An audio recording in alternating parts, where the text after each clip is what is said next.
This Friday, we're going to be talking about three things. First, a bit of levity, discussing my viewer mail that I received off of last week's video. Then we're going to get into today's jobs data, and then we're going to have just a little discussion about Doug Ford. So, first things first, if you enjoyed last week's video enough to troll me, you're going to absolutely love this week. Some of the highlight comments that I got last week were go back where you're from, stand up for Canada, or get out. And the number one comment was that I'm stupid because only a total moron would view politics as apolitical and believe that our Prime Minister has an actual job to do without just pom-pom cheerleading for him. So in response to some of those, I'm not quite sure where I'm supposed to go back to. Listen, I can go back to Scarborough General. I think they've changed the name, but I don't see how that would help anybody if I went back to Scarborough General where I was born. If any of you have any ideas, please share them with me. I did last week include in the video the Bank of Canada and Statistics Canada reports that I got the information from, so that might help some of these viewers. And listen, I would love to be able to roast the Conservatives. They haven't been in power for over a decade now. But if you are so hell-bent on seeing me roast the Conservatives, then please elect them. Because I have no problem roasting them if they have actual power to affect change and affect Canadian lives, which they currently do not. So my plea to you is vote Conservative in the next election if you'd like to see if I'm one-sided or not, because until they are elected, I have nothing really to say about them. Last bit before we move on to jobs is, if you saw last week and you didn't like it, you're really gonna hate this week. And nothing will bring me more joy than getting hundreds of more comments about my race and sexuality, sexual preference, and gender, because no one is more tolerant than a liberal, right? Yeah, okay. Now that brevity is out of the way, today's job numbers. Now, the second the job numbers dropped this morning, both camps came out with their cheerleading on the Liberal side, resilient economy because unemployment did not go further up. And you have the Conservatives coming out and talking about how youth unemployment is at an all-time low for decades now, and how many jobs we lost. Both are true in sort of way. However, both are missing the big picture. And the big picture is, since Mark Carney took office, let me rephrase that. Since Mark Carney was given the office by Liberal members, because this is all of April's data that I am using, so that is his time as Prime Minister, and then after the election when Canadians elected him. So, from April until the end of July, over 135,000 Canadians lost their full-time job. 135,000. Now, if you do the quick back of the envelope math, it says that it's only 50,000 total jobs lost over that period of time. But that is because the rest of those jobs created were part-time. Part-time jobs do not put food on the table, rent, roof, gas in the car. And sometimes one person has multiple part-time jobs to afford the basics. So, is the Canadian economy resilient? Well, let's look at our two top capital performing provinces. Let's look at Ontario And let's look at Alberta. They have almost the same unemployment rate right now.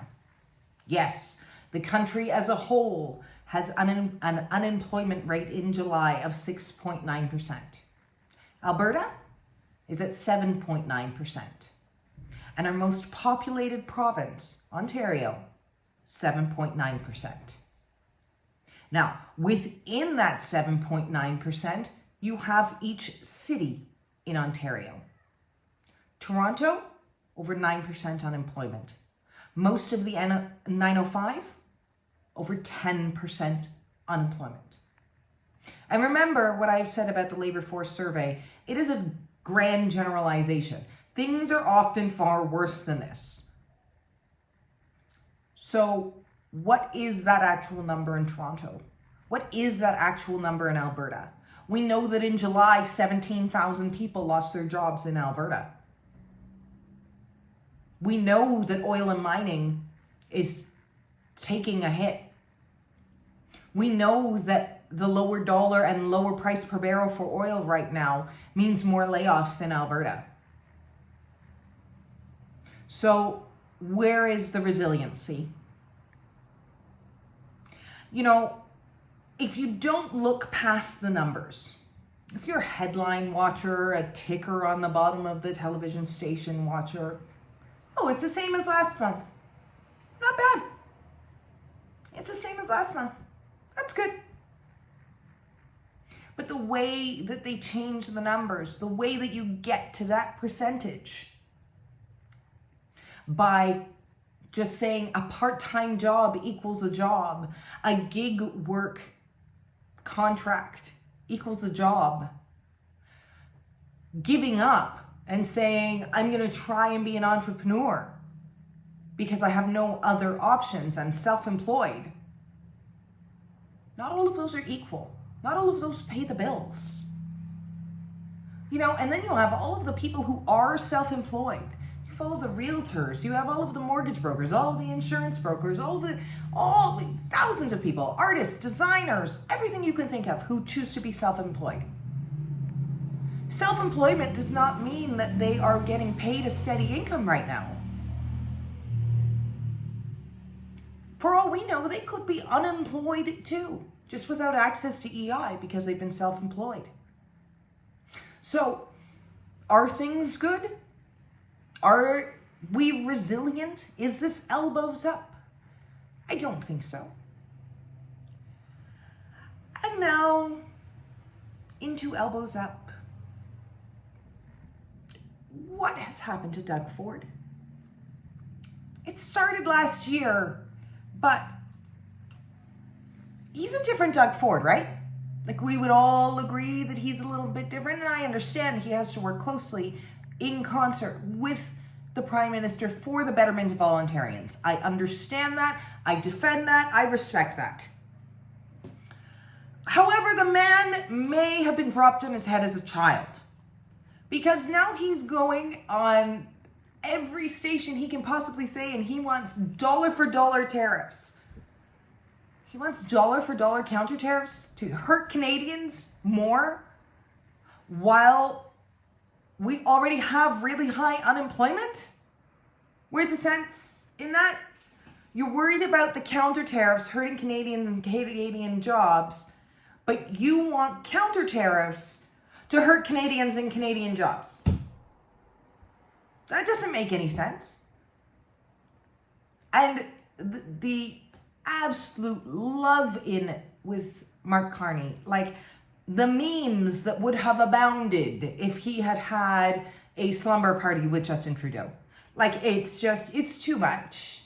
It's too much. And the only thing that I can assume is that he is relatively confident Pierre Poilievre is not going to get through his caucus meeting in January, and Doug Ford is going to pivot. And he's going to pivot to be the leader of the Conservative Party. That is the only thing that makes sense at this point.